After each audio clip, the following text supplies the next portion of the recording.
Hello, welcome to the Restoring America podcast. My name is Jeremiah Poff. I'm the editor of Restoring America. I'm joined today by Mike Gonzalez of the Heritage Foundation, who's one of our regular columnists. Mike, thanks for joining me.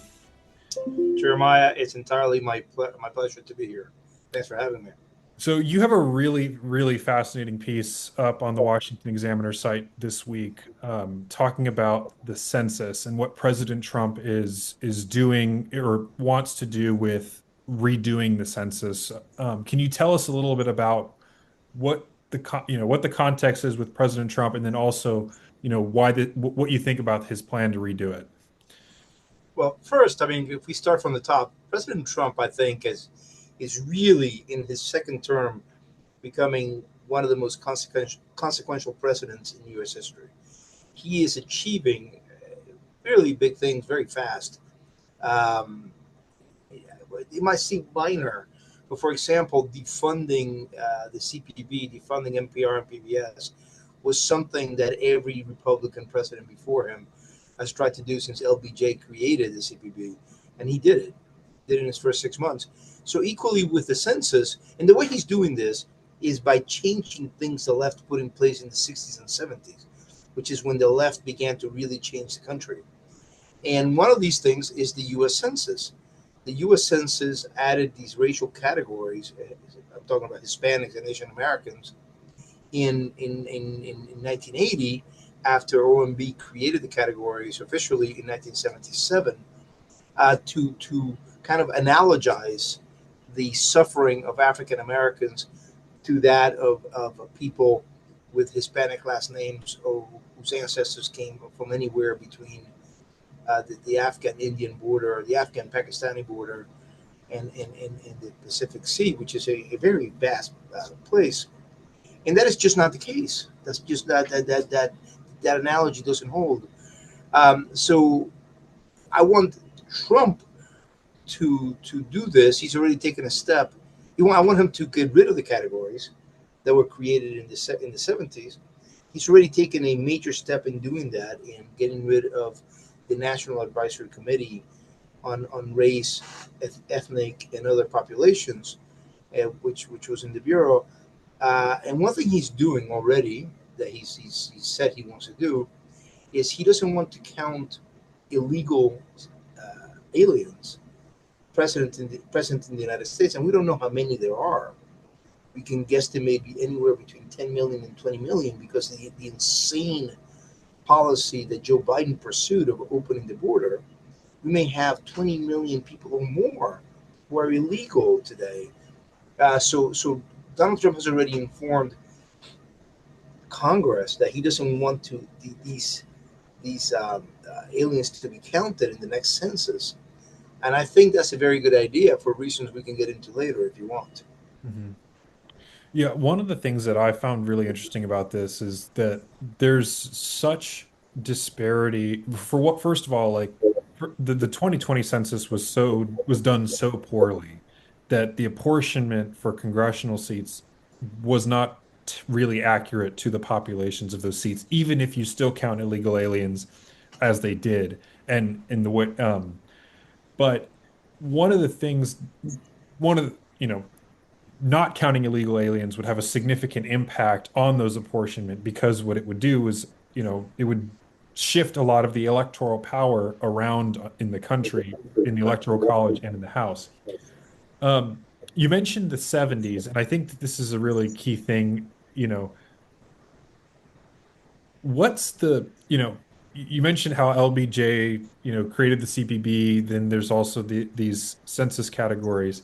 Uh, Can you give us just a sense of how radical some of the changes were made and why they were made at that time, and how President Trump is rolling them back? Because I think that you've had Reagan, you've had Nixon, you've had both Bushes all before this, and Trump won, and none of them really kind of took this on in the way that Trump is. Right. I think that Trump is the first one, and I very happily served in the George W. Bush administration. And I thought Reagan was a great president. I thought George W. Bush was a great president. But we're talking about being consequential, making changes. Uh, and I think you talk about the 60s and 70s. let's go back to that. First, you had the civil rights movement, which was a good movement in my opinion. I think that obviously we needed to get rid of Jim Crow. We need to get rid of racial segregation in the South, and I think it's good. It's good that the Civil Rights Act passed this. What happened almost instantly, and I mean the Civil Rights Act passes in '64. In '65, LBJ goes to Howard University and gives a speech in which he says that that you cannot ask people who start in different parts of the race to finish in the same place, and by that the country infers that he means that the government must give um, benefits to certain races over others, and that is the antithesis of the Civil Rights Act. The Civil Rights Act said that government and the private sector had to treat every American individual equally without reference to race. In fact, the first the first affirmative action um, executive order that Kennedy signs says that says that the private sector must take affirmative action to ensure that employees are treated with no reference to race. And then in '65, we begin to turn around and do exactly the same thing we have been doing, which is to treat people with reference to race. And I think, together with the fact that the country at the time was experiencing a great upheaval due to the opposition to the Vietnam War, the left saw its the left that which had always wanted to change America and had never been able to. And I'm talking about a Marxist left, not Dick Gephardt and Tip O'Neill, maybe politicians that you may not know, people of your generation, but who were liberals who disagreed with conservatives on tax rates and regulation, but did not want to change America. The left, the Marxist left that wanted to change America, so in the 60s, in that great turmoil of the '60s and '70s, the opportunity to do that, and they did several things. Well, they a lot of them became very violent and created terrorist groups like the Black Panthers and the Weather Underground. Um, but also, what they did is infiltrate the institutions in order to indoctrinate Americans. But also, they made changes like they took over public broadcasting. They created the racial categories, which were then used. The left then tried to instill in the members of the racial categories a hatred of the United States by telling them, by trying to indoctrinate them into thinking that America had not been good to them. Um, so the seizure of power by the left starting in the '70s is huge, and I think it's in terms of the cultural institutions, it's almost complete when you have, for example, at Harvard, the Harvard Crimson every year studies this, and it shows that the faculty is 99% liberal or very liberal, in 0% conservative, and that is complete ideological capture. That is the left having captured Harvard. I was just at Harvard last week, and it was the only university out of several that I visited that had a land, what are they called, The a, land acknowledgements. a land acknowledgement.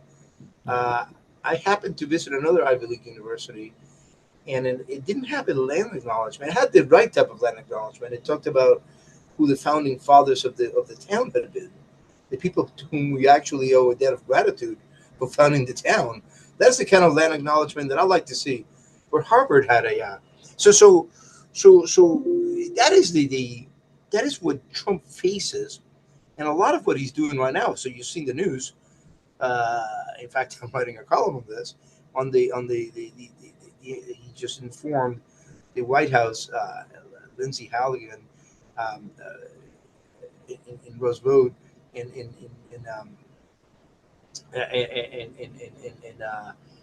Vince Howley has to have sorry, I'm mispronouncing his name. Is Vince Haley? They've informed the director of the Smithsonian that they're going to do a complete review of the Smithsonian's museums. This is the kind of you know kind of steps that Trump is taking that is taking back the country. He's achieving these things at a rate that I didn't think was possible.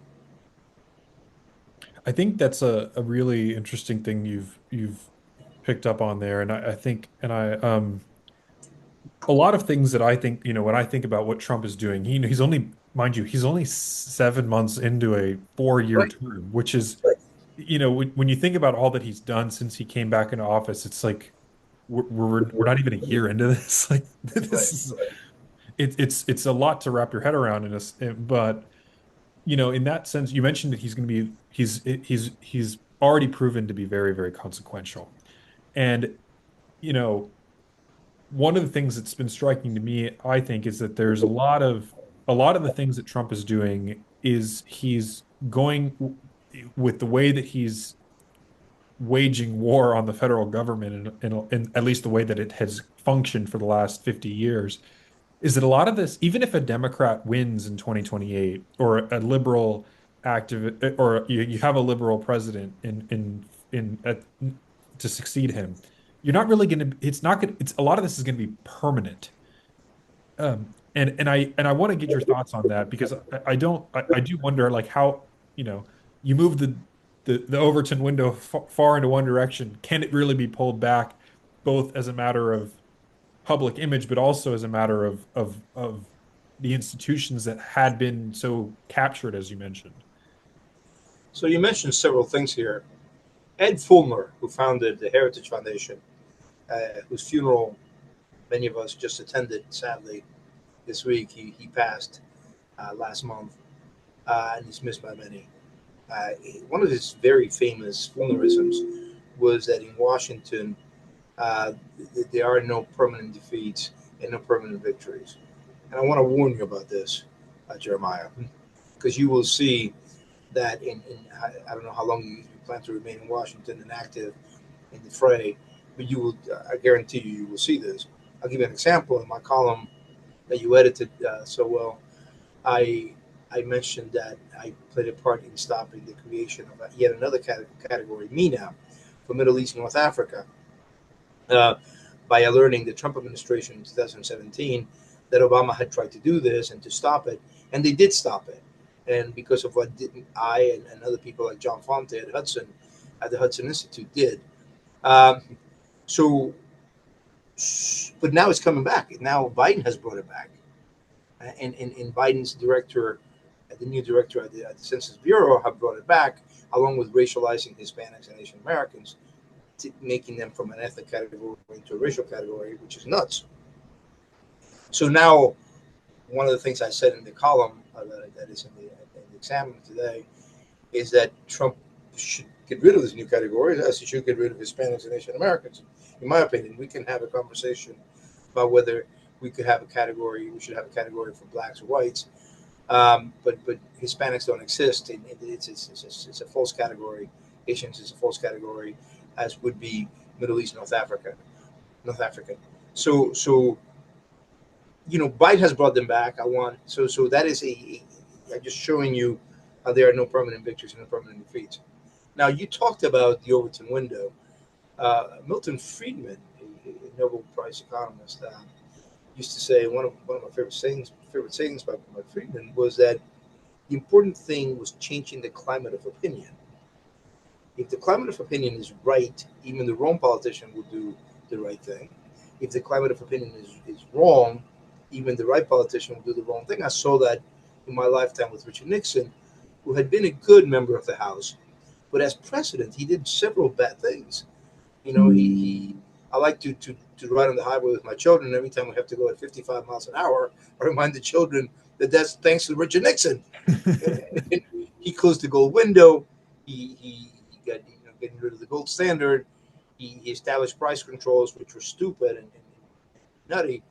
Because the climate of opinion in the 70s, Jeremiah, ask your parents, was so bad that even good politicians, Richard Nixon, did the wrong thing. So if we move the Overton window and if we change the climate of opinion for a long time, permanent is a long time, but for a long time, then whoever comes into the White House in 2028 will not be able to do, will be limited in the bad things he can do, even if he is a liberal. Um, and I think Trump is changing the climate of opinion. Just very briefly, what is happening right now is three things have happened.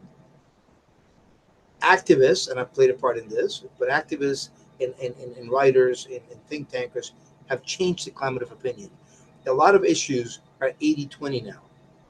Then politicians were elected as a result of that change in the climate of opinion. I'm talking specifically referring to Governor Youngkin and Trump.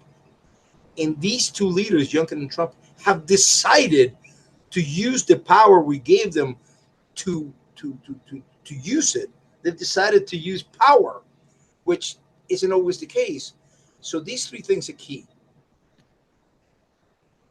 Mhm. To bring it back to the census there for a minute, in kind of in a broader question about the permanence, and I think you made a really good point there about, quoting Ed Feldner about there are no permanent victories and no permanent defeats. But to some extent, it does feel like a lot of what Trump is doing, again, the dismantling of US aid, the breaking of a lot of these, entrenched liberal institutions, they're not so, I mean, from my perspective, it looks like they're not going to be so easily rebuilt, even once he has exited stage left and, somebody else has entered onto the scene. And that goes for the census too. I've wondered about this because a new president in 2020, the census isn't until 2030, which maybe give why Trump is in such a hurry to try to redo the 2020 census, if it's even possible. Um, but if he was able to do that, you just change the political map of 2028 and and the electoral calculus. That's a much more tangible, permanent impact, quote unquote, even though it will be redone in 2030. So, I just, No, I agree with you. I agree completely with you. I think it's going to be very hard, if not impossible, to recreate USAID. And I'm so glad he did what he did. The CPB is closing down. The Corporation for Public Broadcasting is closing down in a matter of weeks, Jeremiah. yeah. You have no idea how monumental that is. You have to be my age to realize how monumental that is. Um, uh, so no, I think that, and I think the fact that these universities are now having to walk back all the nuttiness they have put in place, especially since 2020, but for longer than that, I think people have woken up. People are seeing that the emperor had no clothes. People are seeing that gender studies and racial studies are not good degrees. They're not going to give you a good job, and they don't lead to any solid scholarship. So no, I think that the country is changing, and I think the agent of change is Trump. That's, I think, a really good way to end things. Thank you for joining me. As always, you can listen to this podcast on Apple Music or Apple Podcasts, Spotify, or wherever else you listen to your podcasts.